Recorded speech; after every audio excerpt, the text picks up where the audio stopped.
And we are back on the Conversation Corner with your host, author Andrew Snorton. Again, we are on the Status Network, the live TV channel.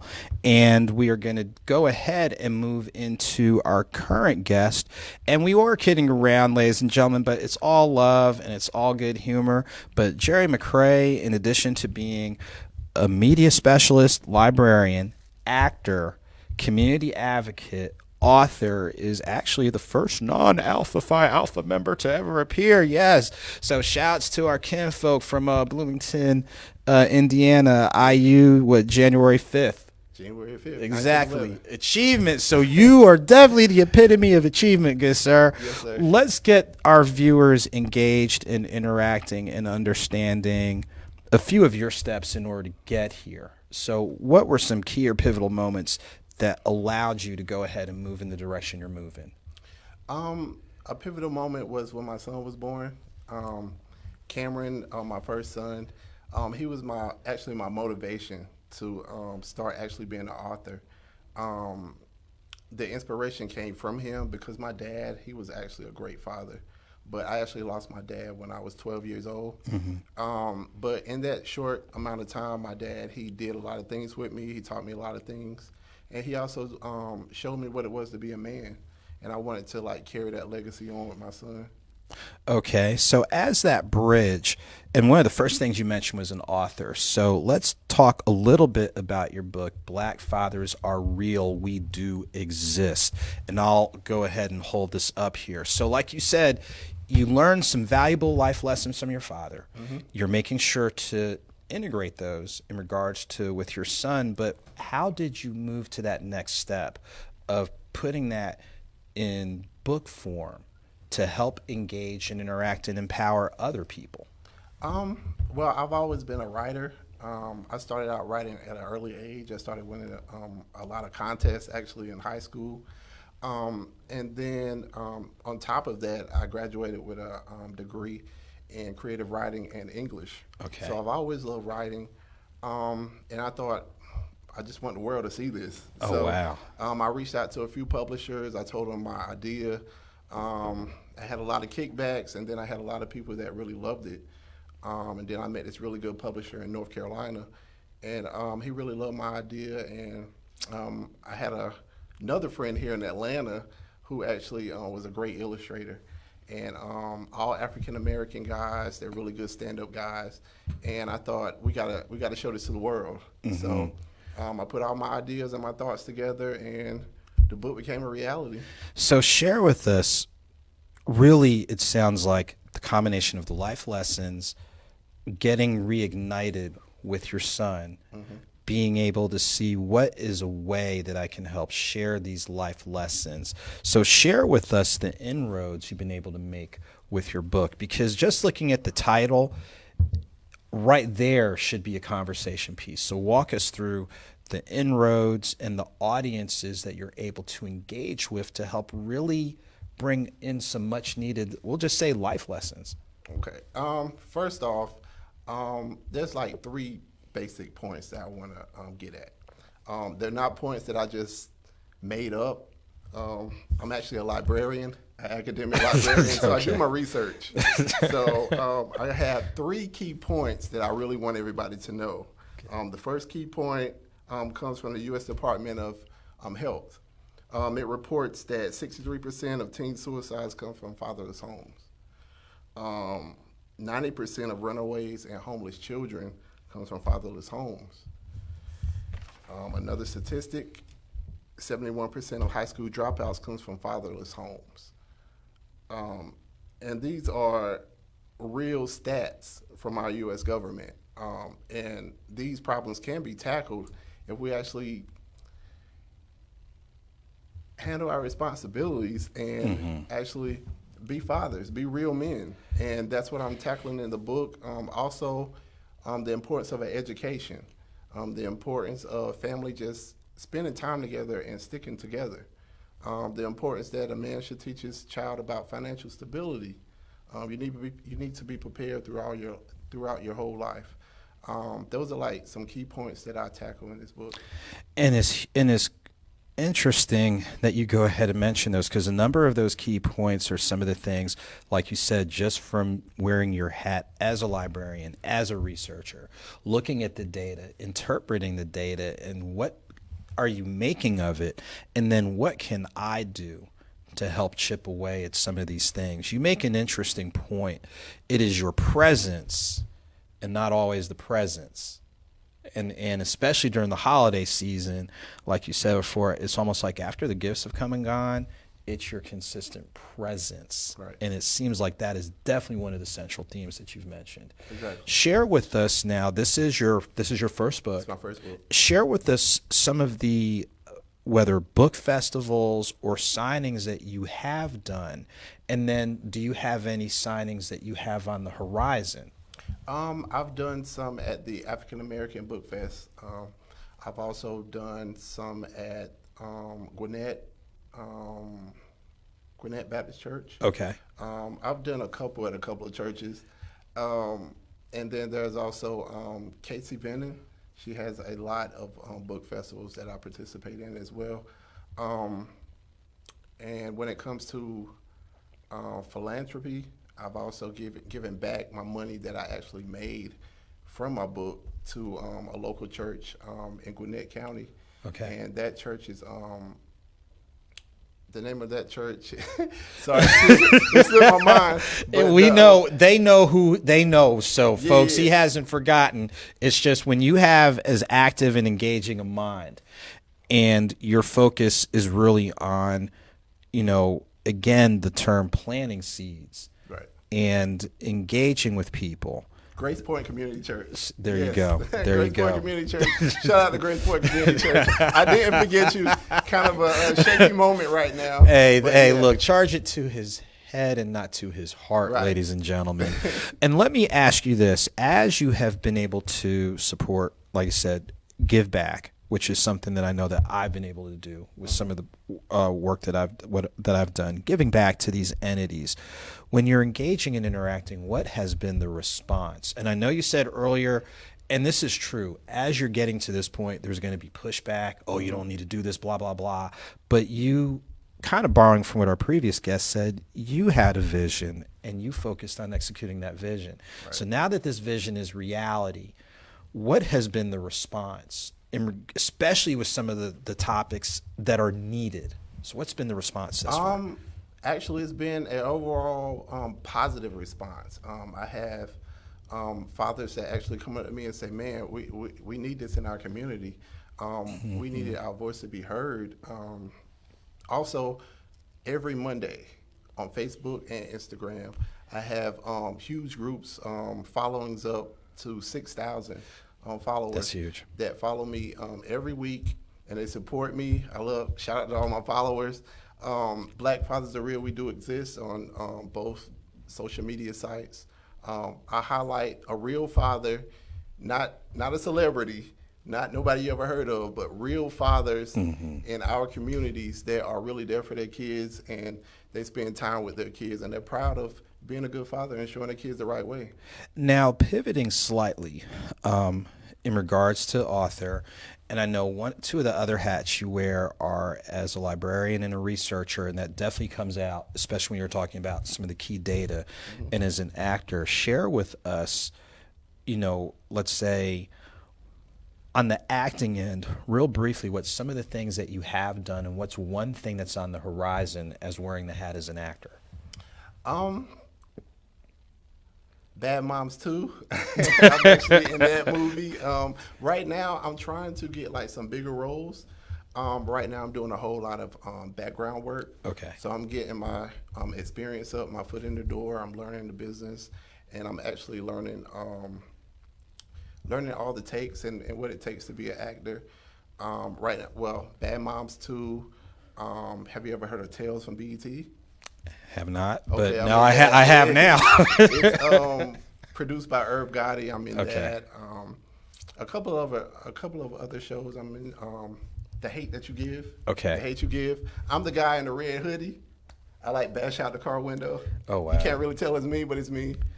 Look, if you look at the closing credits, you're going to see Jerry McRae on there. So definitely. But it sounds like even now, and being the researcher that you are, you're taking a practical approach. It's like, if I'm going to be in this and do this for a while and get to those bigger spaces, I've got to understand how all these moving parts work. Right.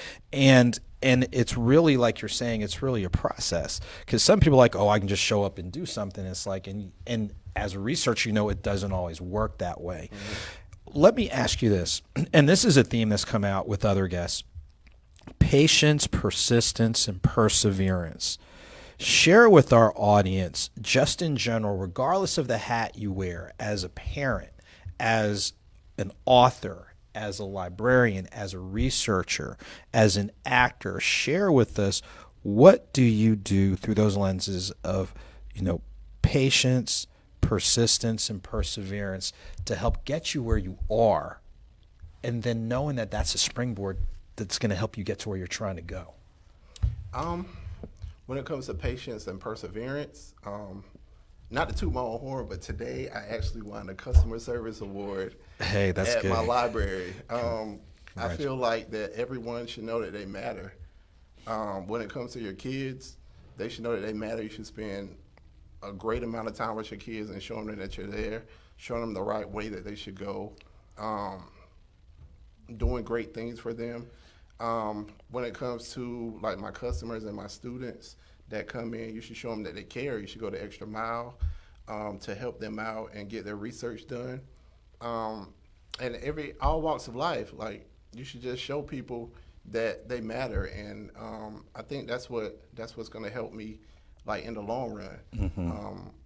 I guess, like, when you go the extra mile, you would show people that you're worth opening the door. So maybe if let's say that I was at the Hate You Give, I was there for like over my hours, and I came back when I was supposed to come back. Well, they asked me to come back for another shooting, which I wasn't supposed to be at, but they saw my extra effort.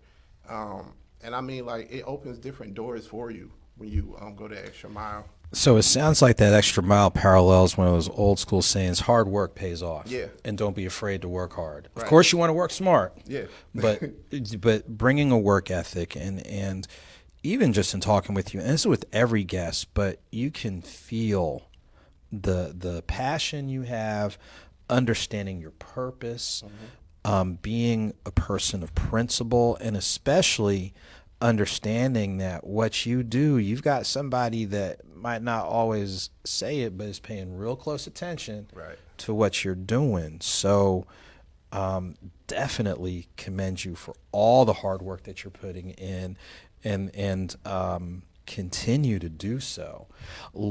As we're getting close to bridging, because we're definitely going to bring our first guest back, and we got a couple other moving parts we want to handle.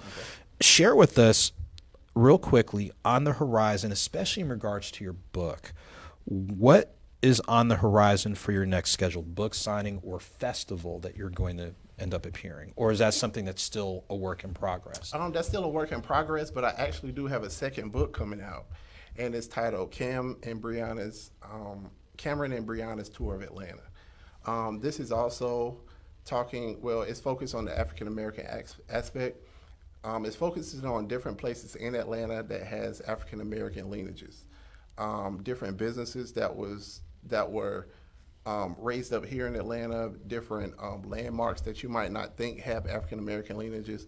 That's what this book focuses on. And Cameron and Brianna are my daughter and son, so they're visiting these different places. That is awesome. That's awesome. So as we go ahead and draw this part to a close, and before we take our next break, please let our viewers know the best ways to engage with you and keep track of the good work you're doing. The best ways you can engage with me on Facebook, Black Fathers Are Real, We Do Exist. I have a group there. You're welcome to join.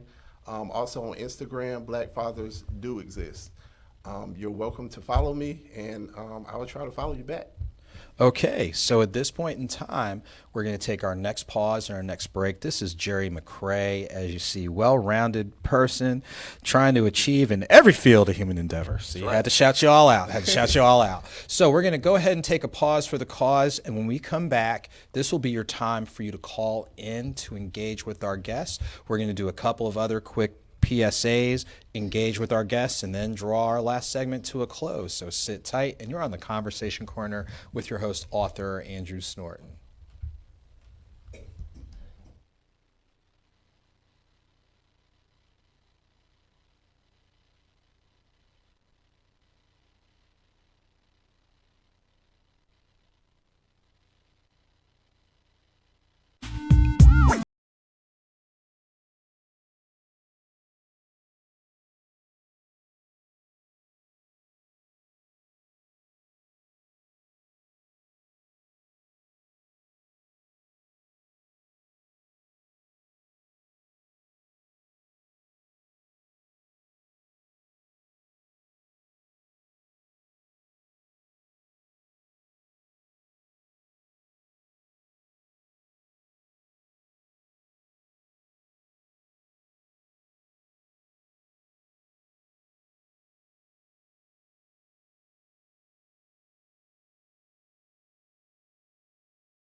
Okay, ladies and gentlemen, we are back. And as we have both of our guests back, and before we do our group recap, there's a couple of quick public service announcements that I'll make sure to run real quick. First off is for Divas and Dolls. This is the event that was mentioned at our previous show by Faya celebrity host Tyra Satai. So this Divas and Dolls is a great event that's taking place in multiple cities across the United States. Very excited to announce that Tamika Tiny Harris, that's right, from T.I. and Tiny, the Family Hustle, is actually lending support as she'll be doing a special event on December 22nd here in Atlanta. But as you see on screen, Divas and Dolls, great event hosted by Tyra Satai, who was one of my guests last time, who is the brand manager for Doug E. Fresh, brand and road manager for Doug E. Fresh. So make sure to check that out. Our next PSA that I want to make sure that we announce is done by Lady Sonia, and this is the Music is Giving event, a decade of excellence. So this coming Sunday, December 16th, is going to be their 10th year of doing music instruction. And not only that, it's a black tie affair, ladies and gentlemen. So fellas, break out the tuxes. Ladies, bring out the awesome gowns and whatnot. As you see right here for the Decade of Sound with Lady Sonia music. And again, they are launching the Music is Giving Foundation. So the proceeds from this event will help establish this nonprofit that provides support for students in regards to business, entrepreneurship, and music. And you see right here, the Mad Violinist, 6-time Grammy-nominated award artist, is going to be the headliner. So make sure to check that out. And as we go ahead and pivot, please don't forget to pay attention to the ticker ads that are scrolling on the bottom of the screen. We've got some awesome businesses, awesome events, so make sure to take part in those. So now we are back as we're doing our closeout time with both of our guests, Mr. Willie Cartwright, Mr. Jerry McCrae. You've heard these guys are really doing some awesome things, ladies and gentlemen. And we kid around a little bit regarding our fraternity ties, but real talk, we have to have multiple ways to reach multiple audiences. So we want to make sure that we embrace and support both of these gentlemen. Mr. Cartwright, now one of the questions that came up on here in regards to your book, let's see, Sherry Clark asked, will Willie and his wife write a book about marriage and entrepreneurship? Have you heard that question before? We've heard that question before. We've talked to, a lot of people have talked to us. Just a little background. My wife and I, we've been married for 13 years. We run our business together, so we work together. We see each other together. People joke that, we're always together, but that's fine. We love each other. We really like each other, and we love each other. We've talked about it briefly a few times, but it may be something that we might really look into. So that might be something on the horizon. So in other words, just like you're planting seeds, some of your folks are planting seeds on you. Jerry, to go back again a little bit, like you said, you're doing great work with your current book, but you're already working on book number 2. Remind our viewers again, what are some of the key focal areas for your upcoming book? The key focal areas on my upcoming book, they're focusing on different places in Atlanta with African American lineages. And we talk about different businesses as well, like the Bronner Brothers.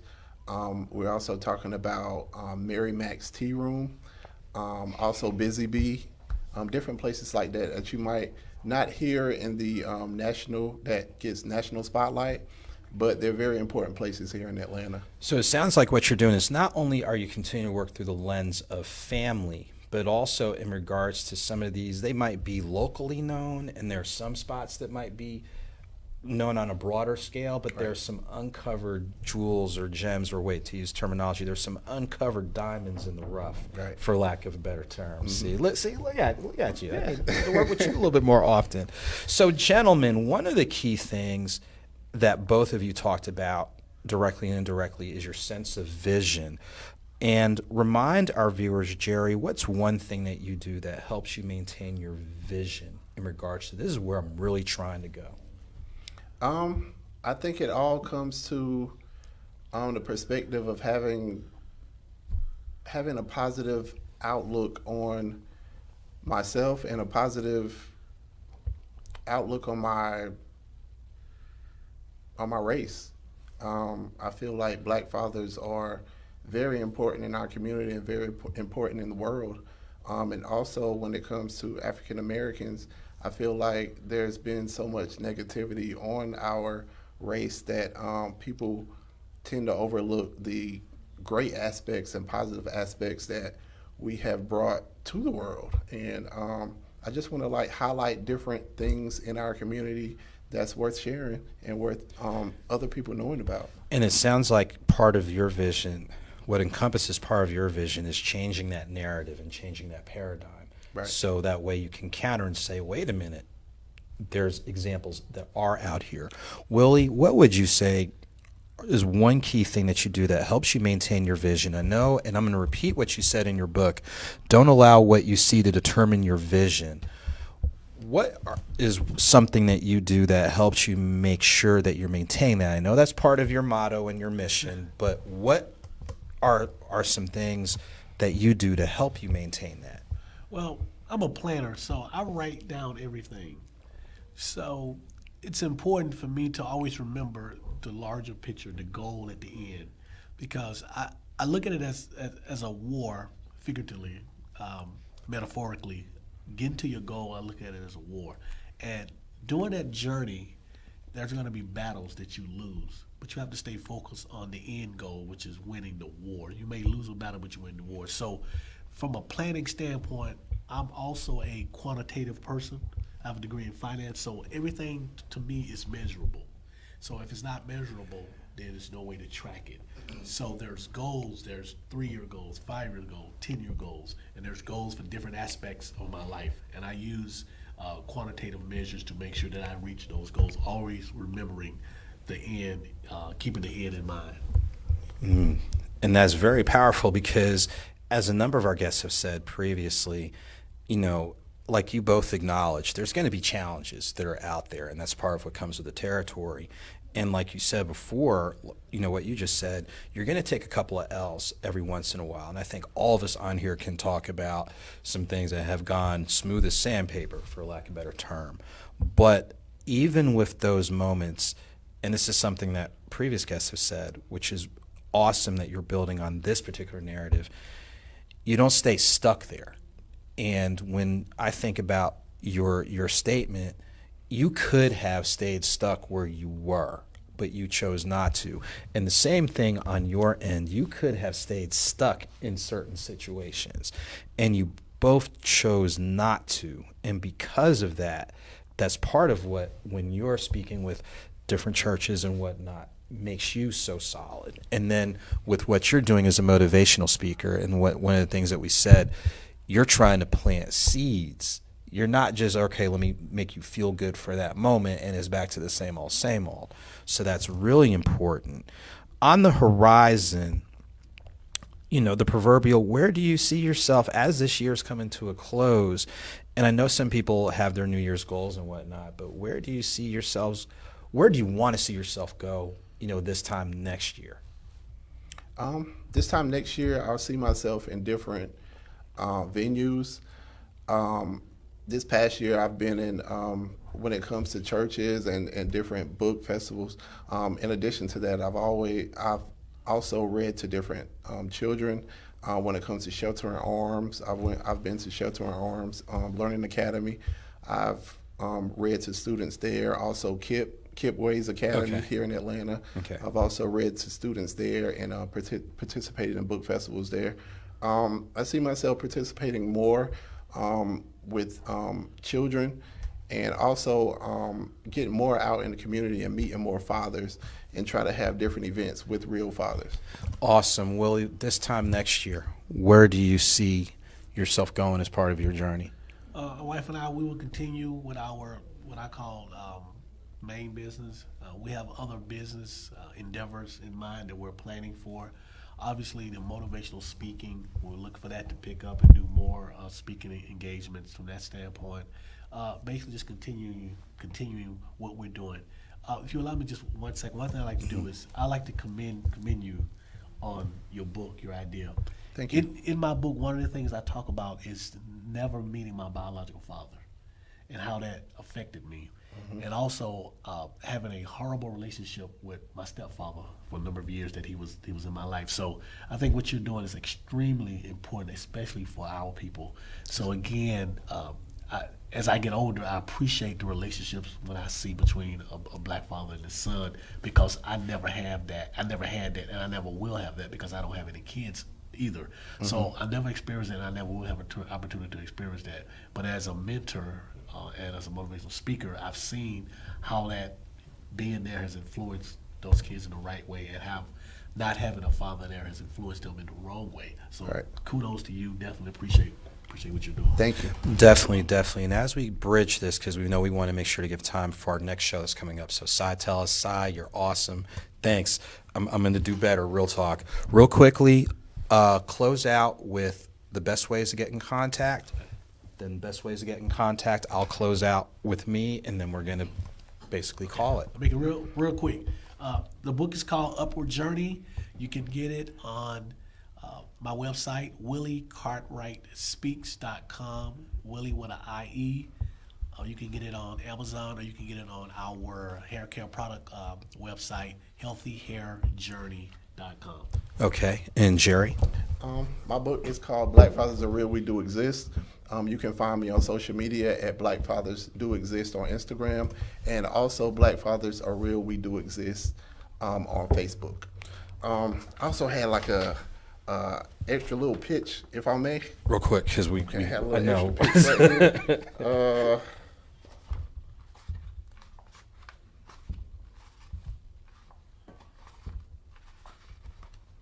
I can't find the page, but on page 38 of this book, there is a part where I'm shaking hands with Mr. Tyler Perry. So if anybody knows Mr. Tyler Perry, let him know that there's a great author here who's interested in making this out of a cartoon. Hey, so we'll put that out there. And real quick, let me go ahead and close out real quickly. Again, we are very appreciative of all of our viewers, for all of your support, for all of our shows. As a real quick reminder to keep track of me on Facebook, that's author Andrew Snorton, Instagram, Twitter, and YouTube, author A. Snorton. You can email me at authorsnorton@gmail.com. And what we're going to do is, since it's getting about that time, we need to go ahead and transition so we can prep for the next show, which is going to be Cy Tell Us. Many thanks to everybody who helped make this happen. And as we get ready to ride out into the sunset, this is author Andrew Snorton, the host of the Conversation Corner. And until next time, which will be December 26th, let's have a conversation. Take good care.